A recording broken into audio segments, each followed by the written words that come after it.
Hey guys, Derek with Blue Collar Chess here, and I want to show you this puzzle that my coach gave me. It's white to move. There is only one good move in this position. Everything else loses for white. So this is going to be a Zugzwang puzzle. So you've got to put black into a position where he can't move, and that the only person that can move is your king, and then you got to find the right squares for your king to move to. Now,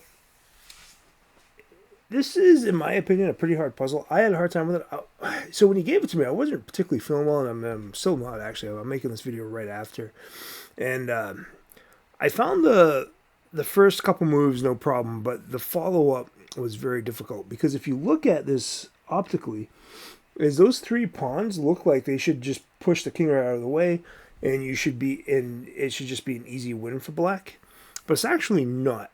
Apparently those three pawns, if the black king is in a position where he can't escort the pawns, those three pawns will lose against the lone king.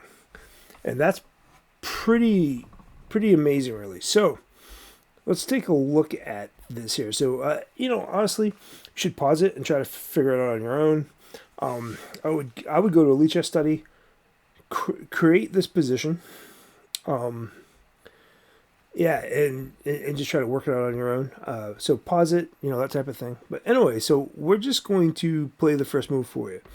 So now G5. So I found this one relatively easy. So the idea is, if he was to take the pawn here, right, you're going to start pushing. Whoops. You're going to start pushing, and then you got the rule of the square. The rule of the square is, this is the square, okay? The king cannot get inside that square. That pawn is going to push. Okay, so he can't be stopped. So you can just automatically know that h6, g5 is not the right move. Okay, so we're going to go back to that position here. So now that you know that's not the right move, you know that you have to bring your king closer to stop that pawn. So now you bring your king closer. If you push to g6, that's going to be losing, because he's just going to take, you're going to do this, and then he's going to do this, right? So you can't push to g6, right? It's obvious. So your only other move here in this position is to play like this. So once you take that pawn, what's going to happen is this square and this square, they're now protected by the pawns, okay? Because they attack diagonally.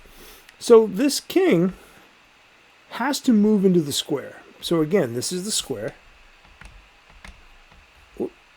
This is the square. And if he allows white to push up to h7, he can no longer get into the square. So he's got to go to the square right now. So now this king has to stop this pawn from queening, and he's completely stuck there, okay? So that's why this next position works. So really the puzzle starts from here. So again, I would pause here and figure out how to keep the pawns from queening, which you can do. But again, it's a series of only moves. The tip that my coach gave me that didn't really help me, he said to treat it like an opposition. So obviously my brain went to opposition of the king, and I had a hard time with the idea it was an opposition of a pawn. Right? So that's the only hint I'm going to give you. Again, pause, really take a look at this, and try to solve it. Okay. So the only move here that's going to win is king to c2. Now, why does king to c2 work? King to c2 works because he can't move any of his pawns. Can't move his king away from this area, right? So if he goes to here, this pawn goes there, and then he's no longer in the square. All right, so the only move, because he can't move this pawn. If he moves that, he's just going to take it, right? You're just going to take it, and then he's stuck. He's going to eventually have to move his king. All right, so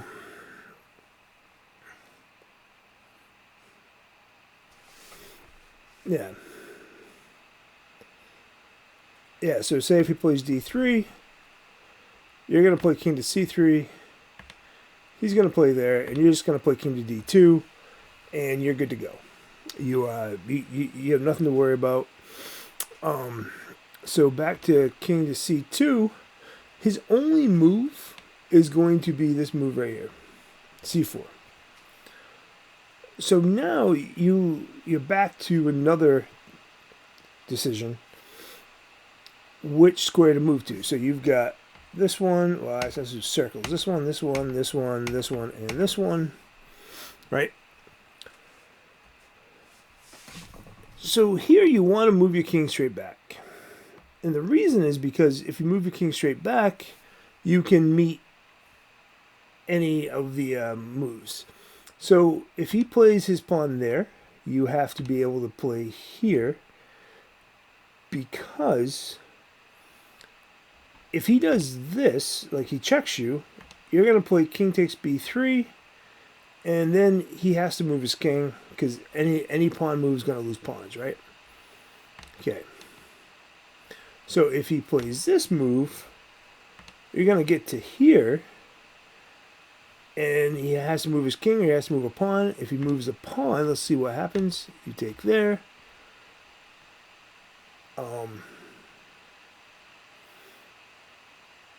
And then I would say, yeah, king to d2. You go king c2, c3, and then you're just going to play that. And again, you're winning, right? Because he has to move his king now. So he's in Zugzwang. Or he's going to lose all of his pawns, and he's going to move his king. All right, so let's go back to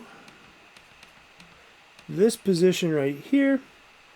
So you go back one, and it's the same thing on this side. So if you do this, you're just going to go there. All right? And the reason why that works is because if he was to, again, if he pushes there, you're going to take here. And then he's stuck, right? He's going to start moving his king. Or move his pawns, and he's going to lose a pawn. So let's go back one more time. King c1. Happens if he does this right away. c3. Then you just go here. And if he takes there, or he moves him on his pawns, you do that. And you're in the same position, right? If he does this, you're going to take the pawn there. Again, and if he moves his king anywhere, you're going to queen. So that's how you win that position, right? So just to recap real quick, we're going to go to the very beginning of that position.